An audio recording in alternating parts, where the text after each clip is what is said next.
Welcome to best student talent show. दोस्तों नमस्कार, मैं महेश कुमार, आप देख रहे हो best student talent show. Best student talent show के मेगा ऑडिशन के स्पीच कंपटीशन को लेकर आज हमारी टीम पहुंची है SM convent school Bamni Kheda Padwal में। देखने वाला रहने वाला है कैसा रहने वाला है आज एसएम कॉन्वेंट स्कूल के बच्चों का स्पीच कंपटीशन। जिस भी बच्चे की स्पीच आपको अच्छी लगे उसके लिए वोट जरूर करें। केवल सब्सक्राइबर ही वोट कर सकते हैं, तो पहले हमारे चैनल को सब्सक्राइब करें, उसके बाद वोट करें।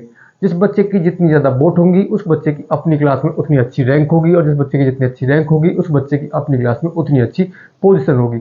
आइए देखते हैं कैसा रहने वाला है आज एसएम कॉन्वेंट स्कूल बामनी खेड़े के बच्चों का स्पीच कंपटीशन।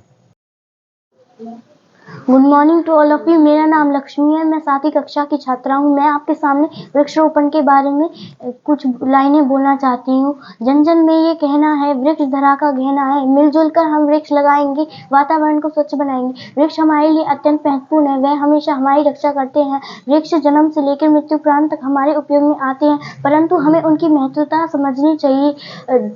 भोजन के लिए फल, जलाने के लिए लकड़ी, घर निर्माण के लिए लकड़ी, यहाँ तक कि बूढ़े का सहारा भी एक लकड़ी है। जीवन के लिए शुद्ध हवा भी हमें वृक्ष प्रदान करते हैं। अगर हमें पूरी धरती को मरुस्थल से बचाना है तो हमें वृक्ष लगाने चाहिए। अगर हमें भविष्य को सुरक्षित रखने के लिए कटाई की जगह रोपाई करनी चाहिए। बढ़ती हुई जनसंख्या के लिए हमें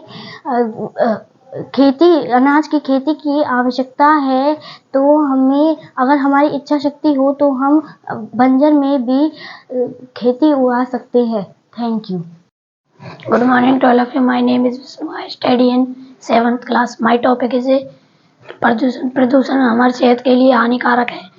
यह जहाज़ों से निकलते गंदे धुआं, वह मोटरसाइकिलों से निकलता गंदा धुआं, और यह वायु प्रदूषण है। और जल प्रदूषण वह है जब कोई जहाज़ों से निकलता गंदा धुआं, वह कूड़ा करकट हम पानी में गिर देते हैं, तो वह जल प्रदूषण है।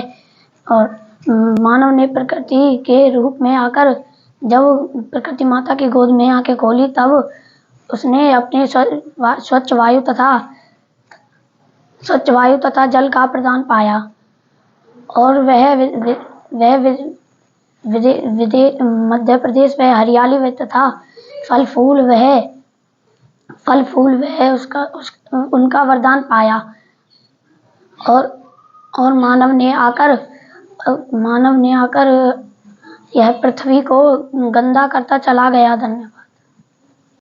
Good morning to all of you. My name is Chirag. I read in 7th class, study in SM convent school. मैं आपके सामने श्रम का महत्व के बारे में कुछ लाइनें बताना चाहता हूँ। श्रम का अर्थ है मेहनत। श्रम ही मनुष्य जीवन गाड़ी को चलाता है। चींटी से लेकर हाथी तक कोई भी जीव श्रम के बगैर नहीं जी सकता। फिर मनुष्य तो सभी प्राणियों में श्रेष्ठ है, तो संसार की उन्नति मनुष्य के ऊपर निर्भर करती है। यदि हम श्रम की आदत बचपन में डाल लें तो अच्छा है। परिश्रम के अभाव से मनुष्य जीवन की गाड़ी रुक जाती है, यहाँ तक कि उठना बैठना खाना पीना यह सब संभव नहीं हो सकता। फिर उन्नति और विकास की कल्पना भी नहीं की जा सकती।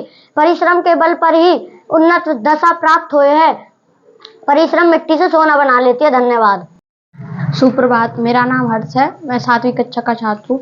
मैं आपके सामने विद्यार्थी जीवन के ऊपर कुछ लाइनें बोलना चाहता हूँ। मैं भी एक विद्यार्थी हूँ। मुझे प्राय ऐसा लगता है कि विद्यार्थी जीवन बड़ा कठोर व दुखदायी है, लेकिन यदि हम गौर से देखें तो जीवन का सर्वोत्तम भाग विद्यार्थी जीवन ही है। जिन विद्यार्थियों के संरक्षण अर्थात माता पिता धन संपन्न होते हैं, उनका जीवन अत्यंत सुख में व्यतीत होता है। लेकिन जिन विद्यार्थियों को अपने माता पिता से उचित सहायता नहीं मिल पाती, उन्हें अनेक संघर्षों का सामना करना पड़ता है। लेकिन वो कहते हैं ना, जो संघर्ष से नहीं डरता वही जीवन की परीक्षा में सफल हो पाता है। शुद्ध सुख तो महान कवि कालिदास के अनुसार किसी को भी प्राप्त नहीं हुआ है, और जो विद्यार्थी है उसके जीवन में तो सुख आकाश कुसुम एवं गुलर के फूल के समान है। विलासपूर्ण सुख में जीवन व्यतीत करने वाले को कभी भी विद्या प्राप्त नहीं होगी। जो विद्यार्थी सादा जीवन एवं उच्च विचार धारण करेगा, वही अपनी जीवन में विद्या प्राप्त कर सकता है। विशेषताओं को दर्शाते हुए संस्कृत में एक श्लोक भी निर्मित किया है। काक चेष्टा वक ध्यानम सुनो निद्र तथैव चिरः त्यागी विद्यार्थी पंचलक्षणम, अर्थात जो विद्यार्थी कोई जैसी चेष्टा रखेगा, बगले की तरह ध्यान लगाएगा, के समान नींद लेगा, कम भोजन करेगा और अपने घर के प्रति मौनी रखेगा, वही वास्तव में एक अच्छा नागरिक बन सकता है। धन्यवाद।